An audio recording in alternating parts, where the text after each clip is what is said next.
Promotion culturelle Montfarvillers vous présente la 10e édition du Regard d'artiste à Quétou, les 18 et 19 janvier 2020 à la Halograin.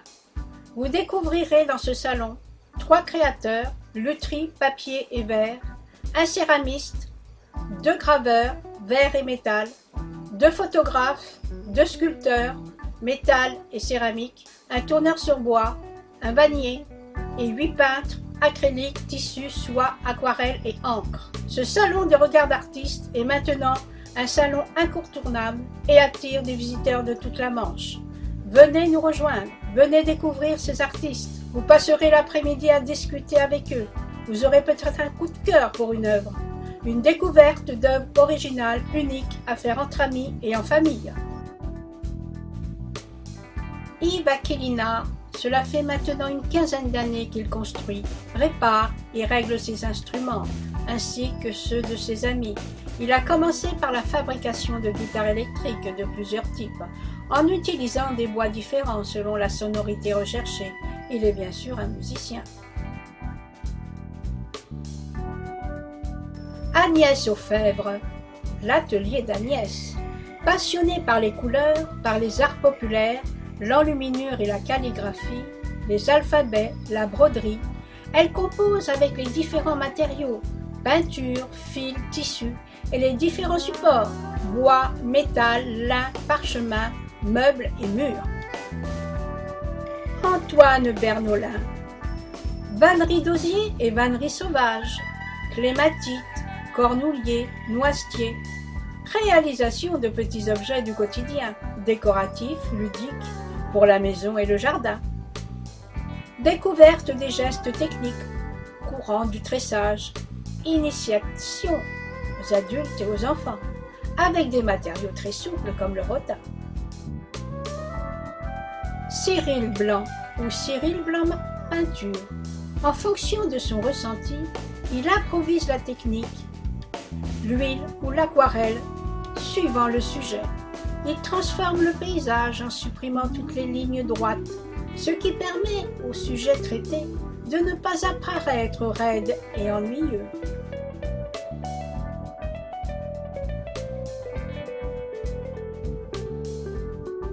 Michèle Bourgeois.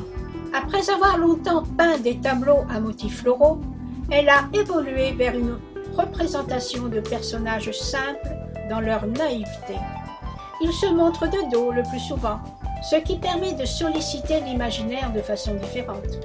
Il faut alors plus s'attacher au mouvement d'un bras, d'une hanche, d'une jambe, pour leur prêter vie et sentiment.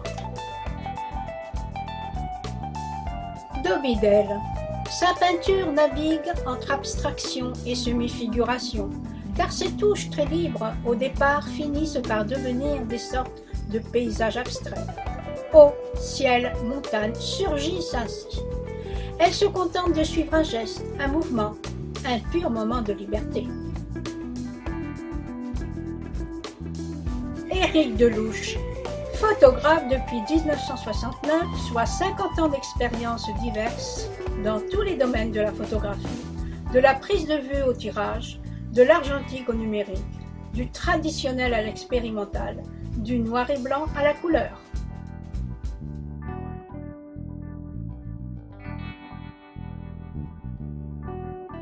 Josie Devaux, elle laisse libre cours à sa créativité pour façonner personnages, animaux, totems. La plasticité de l'argile lui permet de créer des mouvements, transcrire des attitudes, postures. Le craquelet de l'émail, sa singularité variant à l'infini. L'enfumage, une touche tour à tour primitive ou subitement métallisée. Josiane Ardel. La peinture sur soie lui permet d'appliquer toutes ses couleurs dans des portraits ou des représentations d'animaux, entre autres. Sa manière de peindre demande beaucoup de patience et d'attention. Mais c'est une passion quand on aime. Philippe Elie. Originaire du Nord-Cotentin, chaudronnier de métier après plusieurs années d'expérience, il a eu envie de s'épanouir dans un milieu artistique, ayant comme attrait le monde marin.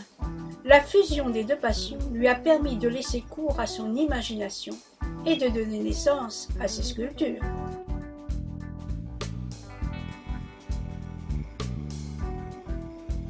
Xiliane Joly ou les passions de Xiliane.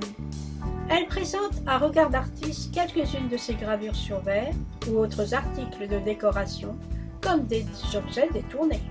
Arnaud Lebas ou le tour dormant. Ce tourneur sur bois expose divers objets en bois tourné, toupies, bijoux, stylos, bouchons, bols, saladiers. Ces pièces sont uniques et réalisées avec des essences indigènes ou en bois précieux, orme, chêne, hêtre, cytise, buis, bois de rose, de violette, ébène. Il réalise en démonstration des toupies et autres petits objets. Hervé Nicolas. Photographe éclectique, il doit faire des choix.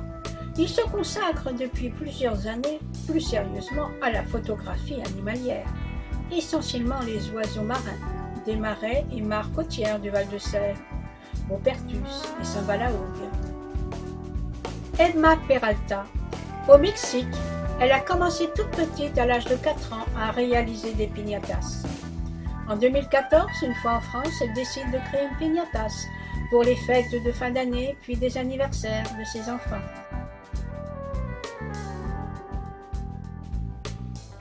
Fabrice Poutot, si au début cette discipline peut paraître déroutante, elle procure à force de travail l'immense plaisir de la maîtrise de l'eau, de la couleur, de la création avec un peu de matériel et une rapide mise en œuvre sur un coin de table ou dans la nature. Gérard Rioux, peintre de marines et de paysages à l'huile, mais aussi au pastel et à l'aquarelle, auteur des livres Peindre la mer et les rivages et Peindre les arbres, animateur des ateliers associatifs La Cour des Peintres en Cotentin et surtout en Val-de-Sèvres, expose depuis 40 ans.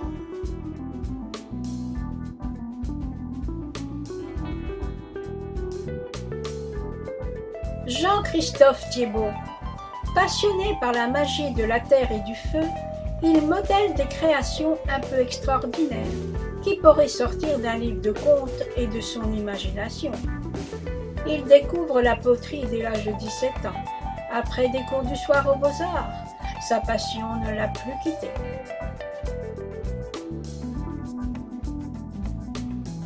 Nathalie Thomine. Mélanger, faire exploser les couleurs, guider la matière, donner vie à la toile, voilà ce qui la fascine et la passionne depuis plus de 30 ans. Deux sujets reviennent régulièrement dans ses créations, les fleurs et les femmes des années folles.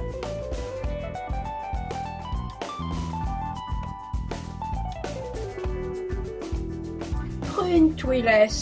La gravure lui permet d'exprimer un monde imaginaire en contraste et lumière, mais aussi en couleur. Elle réinvente l'architecture au gré de sa fantaisie, sans se soucier de vraisemblance. Elle élabore des paysages énigmatiques.